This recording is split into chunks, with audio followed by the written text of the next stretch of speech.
Imagine waking up and it's been raining for 7 straight days. Everything is soaked, your clothes, your shelter, your firewood, even your last hope, your fire, is gone. Your food is running out, and outside, the rain shows no sign of stopping. Now imagine you don't own a raincoat. You don't have a house, no waterproof tent, no lighter, no matches, no electricity, just a small cave.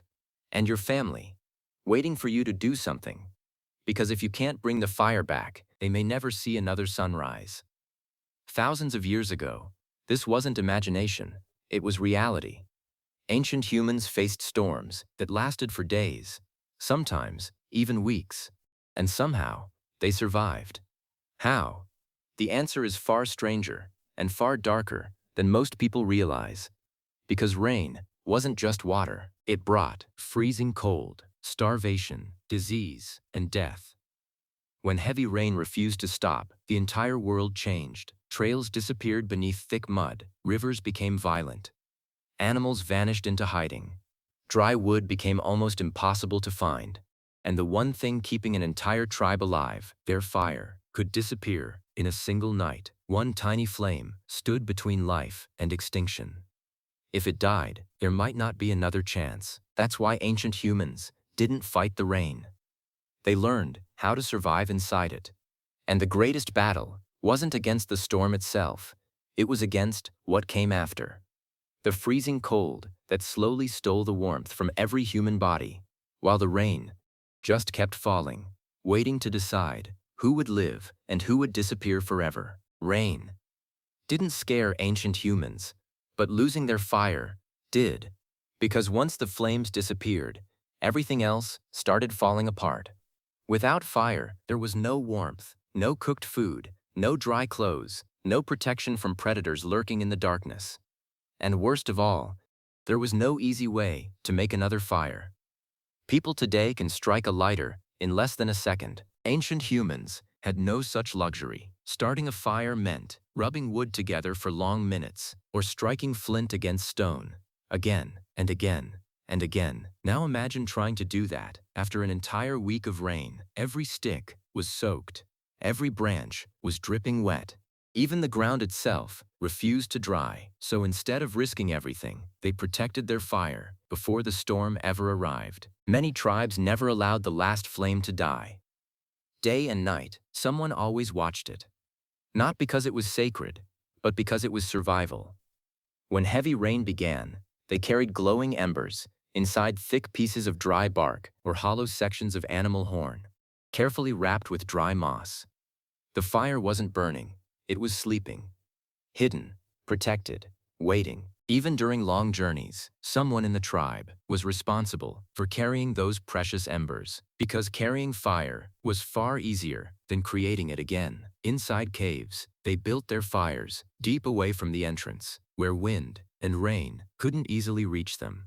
Large flat stones were sometimes placed around the fire to block cold air and help trap warmth. The smoke slowly escaped through cracks in the cave ceiling, while the fire continued breathing through the longest storms. To us, it's just a campfire.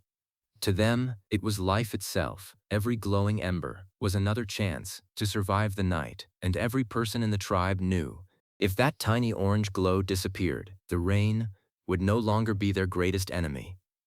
The cold would be, but keeping the fire alive was only half the battle. Because sooner or later, the rain reached everything. Their clothes, their bedding, their tools, even their own skin. And once your body stayed wet, the cold didn't need snow to kill you. A wet body loses heat far faster than a dry one.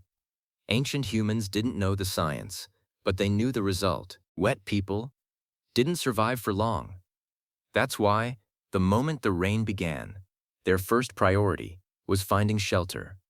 Whenever possible, they moved deeper into natural caves. Not because caves were comfortable, but because stone walls blocked the endless rain and protected the fire. If no cave was nearby, they built simple shelters using long branches covered with thick animal hides.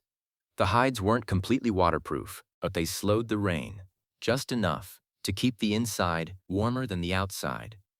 Some tribes even dug small drainage channels around their shelters.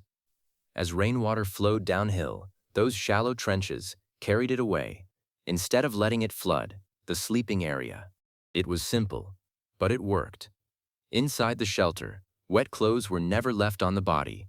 Fresh animal hides or dry fur were quickly wrapped around children, the elderly, and anyone beginning to shiver. The strongest hunters often stayed wet, so the weakest could stay warm. Even sleeping became different. Nobody slept alone. Entire families, pressed tightly together, sharing every bit of body heat. One large bearskin covered everyone, not because it was comfortable, but because every degree of warmth mattered. Outside, the storm continued. Rain hammered the rocks, cold wind pushed through the trees. Dark clouds blocked the sun, day after day. But inside that tiny shelter, people held on to the only warmth they had left, because they understood something that modern people rarely think about. Sometimes, survival doesn't depend on being the strongest. Sometimes, it depends on staying just a little drier than yesterday. But there was another problem that rain created: food. Because while the humans were trapped inside, the animals were disappearing. Heavy rain changed the entire forest. Tracks vanished beneath thick mud. Scents washed away. Footprints filled with water. The hunters could no longer tell which direction their prey had gone. And without tracks, finding food became a gamble. Large animals, like deer, wild horses, and reindeer, often moved into thicker forests where the trees blocked the rain. Others simply stayed hidden, waiting for the storm to end. That meant hunters had to walk farther, for much longer, while burning precious energy. Sometimes, they returned with absolutely nothing. And every failed hunt made the next day even more dangerous. So ancient humans learned something remarkable. They never depended on only one source of food. During better weather, they prepared for the next storm. They smoked meat over slow fires. They dried strips of meat until they could last for weeks. Fat was carefully stored. Edible roots, nuts, berries, and wild seeds were collected whenever possible. Not because they wanted to, because someday the rain would come again. Even during storms, the tribes searched for easier meals. They caught fish from swollen rivers, collected shellfish near lakes and streams, gathered edible mushrooms only if they knew they were safe. Every single calorie mattered. Children helped gather food. Women searched for edible plants. The elderly protected the fire and repaired clothing. Everyone had a job, because survival was never the responsibility of one hunter. It belonged to the entire tribe. Sometimes, one successful hunt fed everyone. Other times, a handful of roots and a few dried meat strips were all that stood between the tribe and starvation.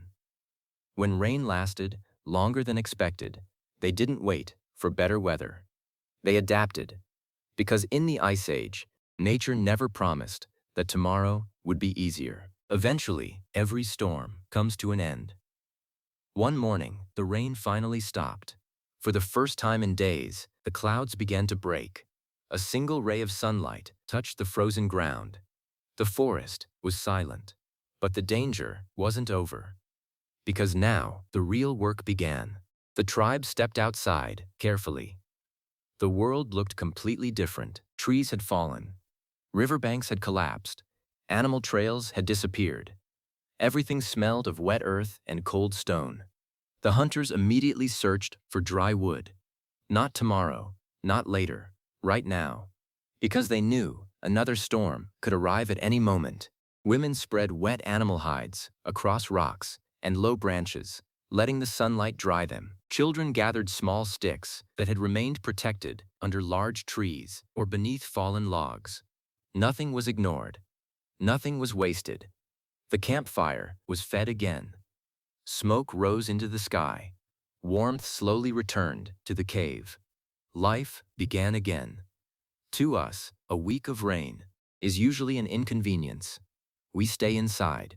watch television, wait for better weather. But thousands of years ago, 1 week of rain could erase an entire family. There were no weather forecasts, no supermarkets, no emergency shelters, no second chances, only knowledge passed from one generation to the next. Knowledge that had been earned through countless winters, countless storms, and countless lives. Every dry stick mattered. Every glowing ember mattered. Every animal hide mattered. Every handful of food mattered. Because survival was never about strength alone. It was about preparation, patience, and never wasting what nature gave you.